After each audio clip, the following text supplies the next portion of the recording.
نحمده ونصلي على رسوله الكريم اما بعد فاعوذ بالله من الشيطان الرجيم بسم الله الرحمن الرحيم ان قارون كان من قوم موسى فبغى عليهم صدق اللہ العظیم۔ توجہ فرمائیں، سورہ قصص آیت نمبر 76 اللہ تعالیٰ فرماتے ہیں ان قارون، فرمایا کہ بے شک قارون جو تھا کان من قوم موسیٰ فبغى علیہم، فرمایا کہ یہ موسیٰ علیہ السلام کی قوم میں سے تھا، فبغى علیہم، بس اس نے کیا کی کہ بغاوت کی اس نے اور حکم عدولی کی اس نے۔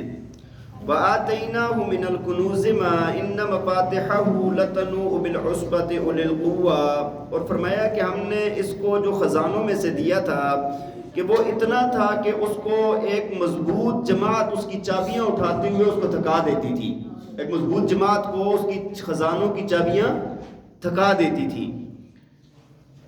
اذ قال له قومه لا تفرح ان اللہ لا يحب الفرحین، فرمایا کہ جب ان کی قوم کے لوگوں نے اس کو کہا کہ تو اترا نہیں، تکبر نہ کر، ان اللہ لا يحب الفرحین، بے شک اللہ تعالیٰ تکبر کرنے والوں کو، اترانے والوں کو پسند نہیں فرماتا۔ گزشتہ آیات میں اللہ تعالیٰ نے توحید کا اس بات فرمایا اور شرک کا رد فرمایا، اور اس سے پیچھے ایک بات فرمائی تھی کہ بعض لوگ عناد کی وجہ سے یا اپنی چدراہٹ کی وجہ سے وہ اسلام نہیں لاتے، اسلام سے دور رہتے ہیں، ان کو تعصب ہوتا ہے یا اپنی چدراہٹ کے جانے کا ڈر ہوتا ہے جس کی وجہ سے وہ ایمان نہیں لاتے۔ جیسے کہ نبی پاک صلی اللہ علیہ وسلم کے زمانے میں ابو لہب، ابو جہل، یہ لوگ جانتے تھے کہ نبی علیہ السلام حق پر ہیں، لیکن یہ کہتے تھے کہ دیکھو ہم سردار ہیں، ہمارے اوپر اب ہم کسی کی مان لیں۔ یہ نبی آ کر دوسری بات ان کو یہ بھی ضد تھی کہ بھئی بنو ہاشم میں سے ایک بندہ آ کے نبوت کا دعویٰ کر رہا ہے اور پہلے ہی بیت اللہ کی خدمت بنو ہاشم کے پاس ہے، تو ہمارے پاس کیا رہ جائے گا؟ تو بعض دفعہ انسان کو اس کی چدراہٹ اور اس کی وہ جو عصبیت ہوتی ہے وہ اس کو ایمان سے، اللہ کی ذات سے دور رکھتی ہے، اور اسی طرح انسان کو ایمان سے دوری کا دوسرا سبب مال بھی ہوتا ہے، حب جا یا حب مال۔ جس طرح یہاں پر اللہ تعالیٰ نے انہی لوگوں کو سمجھانے کے لیے قارون کا واقعہ بیان کیا کہ جس نے حب مال کی وجہ سے اللہ کے احکامات کو ٹھکرا دیا تھا۔ تو یہ دونوں چیزیں بڑی خطرناک ہوتی ہیں، دونوں چیزیں بڑی خطرناک ہوتی ہیں۔ آپ دیکھیں نبی پاک صلی اللہ علیہ وسلم کے زمانے میں عبداللہ بن ابی جو منافق تھا، وہ نبی علیہ السلام کے سامنے بھی بیٹھا، آپ کی مجلس میں بھی بیٹھا، کلمہ بھی پڑھا، نمازیں بھی پڑھی، جہاد میں بھی آپ کے ساتھ کیا، روزے بھی رکھے اس نے، لیکن اس کو ایک بات اس کے ذہن کے اندر تھی کہ جب نبی علیہ السلام مدینہ گئے تھے تو اس وقت اس کی تاج پوشی ہونے والی تھی، اس کو سردار بنانے والے تھے۔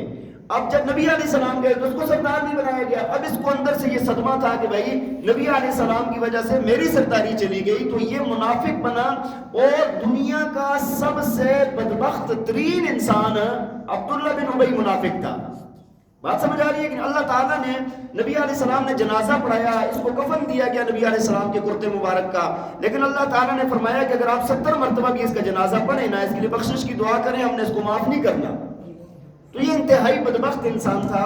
تو دو چیزیں ہوتی ہیں، ایک حب جاہ ہوتی ہے اور ایک حب مال ہوتا ہے، جو انسان کو گمراہ کرتا ہے اور تباہ کرتا ہے۔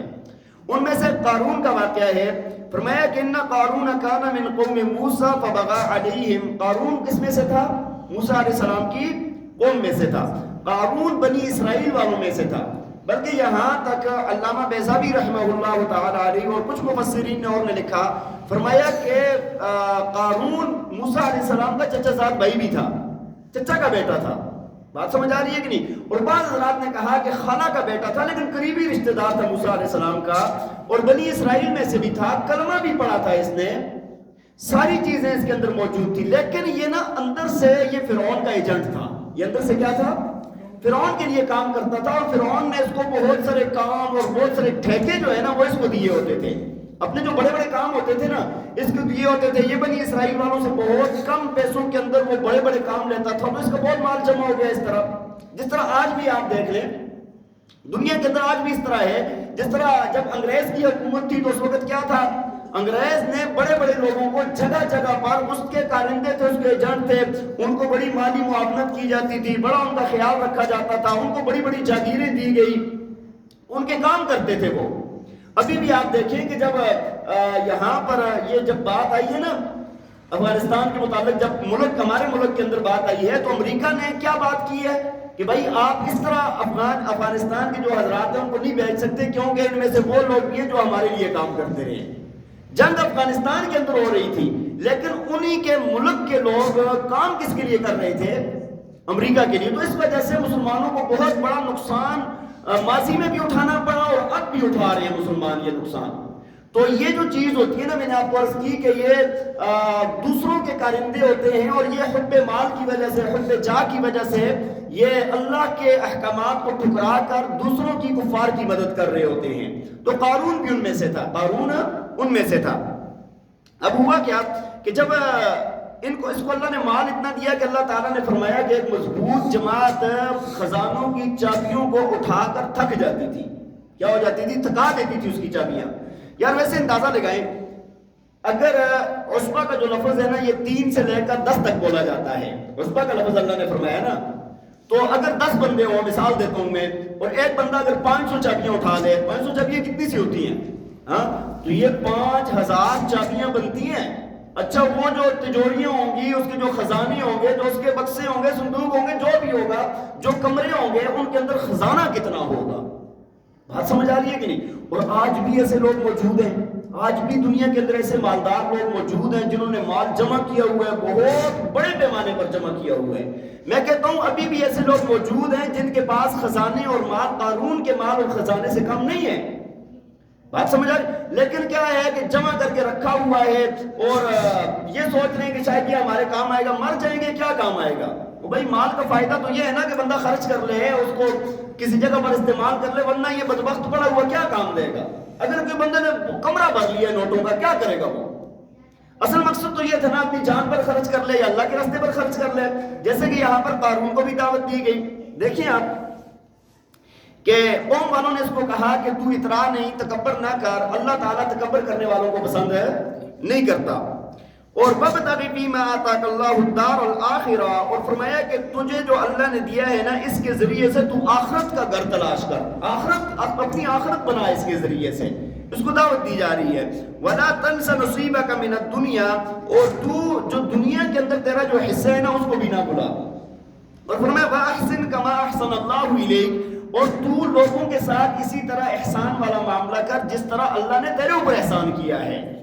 وَلَا تَبْتَغِ الْفَسَادَ فِي الْأَرْضِ، اور فرمایا کہ زمین کے اندر تو فساد نہ پھیلا، زمین کے اندر فساد نہ تلاش کر۔